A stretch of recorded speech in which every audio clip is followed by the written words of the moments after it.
Coucou tout le monde, un petit partage du soir. C'est une journée particulière pour moi. Aujourd'hui, on est le 5 août donc 2026 et ça représente en fait cette date, le départ de mon chat Samy, que je considère comme mon fils. Samy est décédé le 5 août 2025 à 19 h sous mes yeux, dans ma voiture, dans d'atroces souffrances.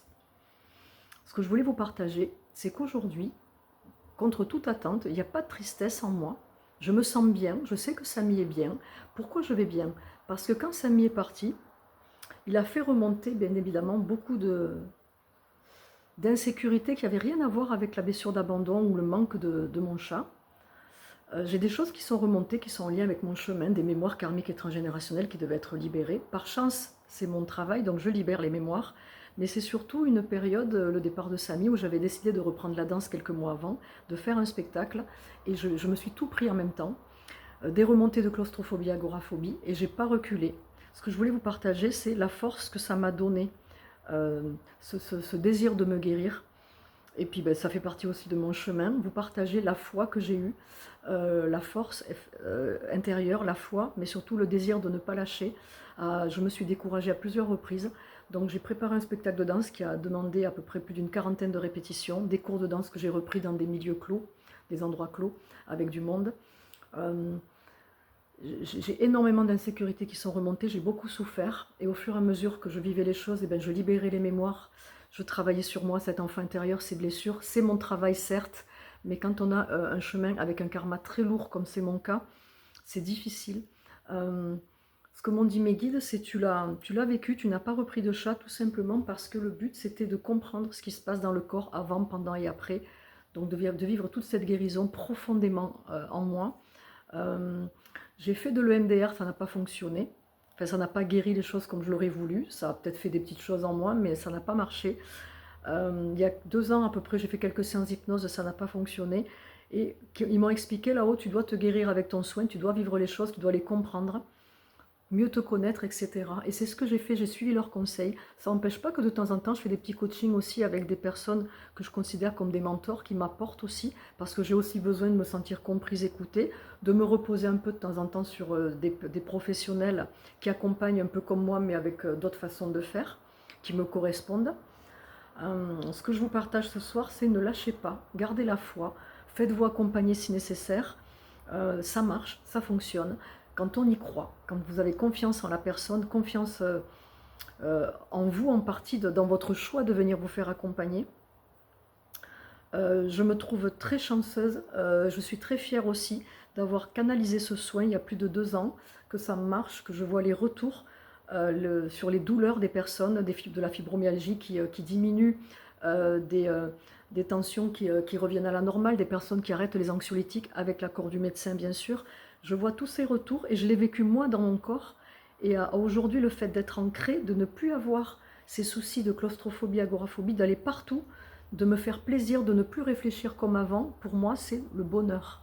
Et aujourd'hui, je pensais que cette journée allait me secouer parce que pendant les 12 mois qui sont passés, il m'est arrivé d'avoir des moments où Samy me manquait, bien évidemment, où je pleurais beaucoup, où je culpabilisais aussi de comment ça s'est passé ce jour-là. T'as pas fait ci, t'as pas fait ça. Je me suis beaucoup remise en question.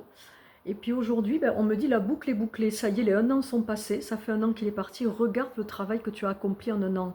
En 1 an, tu t'es guéri complètement d'une pathologie qui te faisait souffrir depuis 10 ans. Ça faisait 10 ans, je restais dans ma zone de confort, je n'arrivais pas à guérir profondément parce que c'était compliqué, parce que ça me demandait d'aller dans les endroits, j'avais plus envie de ressentir tous ces symptômes atroces, et puis je l'ai fait.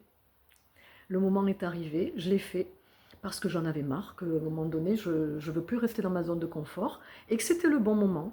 J'étais en année 9 l'an dernier, aussi il y a des personnes qui font de la numérologie, je suis aussi numérologue, j'étais en année 9, c'était le bon moment, je l'ai senti, et puis je l'ai fait. Oui, il y a eu des souffrances, mais après moi, sur mon hypersensibilité, elle est très très élevée. J'ai le fonctionnement d'un TDAH sans être diagnostiqué officiellement, avec de grosses anxiétés à la base qui s'étaient déclenchées il y a 10 ans. Ça a été difficile, mais ça n'a pas été infaisable. Ce qui a été difficile, c'est que j'ai tout fait toute seule. La différence, c'est que quand vous venez, moi je vous accompagne, vous n'êtes pas tout seul. Mais moi, il fallait que je le vive toute seule. C'était comme ça, je devais le vivre pour comprendre, pour après vous apporter à vous les solutions, vous aider, parce que je sais ce que ça fait à l'intérieur, pour l'avoir vécu profondément, le avant, le pendant et l'après. J'espère que cette vidéo va vous aider. Le but aussi, c'est de vous dire qu'on peut aussi s'apaiser et moins souffrir par rapport à un deuil. Certes, certains diront ce n'est qu'un chat. Moi, quand j'ai une personne qui vient se faire accompagner, qui me dit qu'elle a perdu un animal ou un être humain de sa famille, je minimise pas que ce soit un être humain qui part, un enfant, un père, une mère, un grand-père, un animal, ça peut être terriblement souffrant. Terriblement souffrant. Et jamais je minimiserai la souffrance d'une personne qui vient se faire accompagner en disant « mais ça c'est rien, il y en a qui vivent pire ». Voilà. J'espère que ça vous a aidé, je vous souhaite une bonne soirée. Je vous fais des bisous, je vous dis à très vite. Donc étant donné que effectivement ma santé et mon énergie sont au top niveau par rapport à cette guérison, ben, je compte reprendre les lives à thème, peut-être des lives voyance aussi. Je vais me laisser guider, préparer un programme pour cette rentrée. Je sais que je l'ai souvent dit, je vais reprendre les lives, mais j'y arrivais pas. J'espérais le faire, je n'avais rien promis, mais c'est compliqué parce que j'étais souvent fatiguée dès que je faisais mes séances en visio, que j'avais mon quota dans la semaine d'ondes électromagnétiques, puisque quand on est hypersensible au niveau où je suis d'hypersensibilité, ben je suis aussi électrosensible, mais ça aussi, ça s'est renforcé. Tous mes corps se sont renforcés, donc je vais bien, je suis ravie de vous le partager. Je n'ai jamais arrêté de travailler pour autant, même si ça a été très dur parfois, j'ai juste baissé le rythme.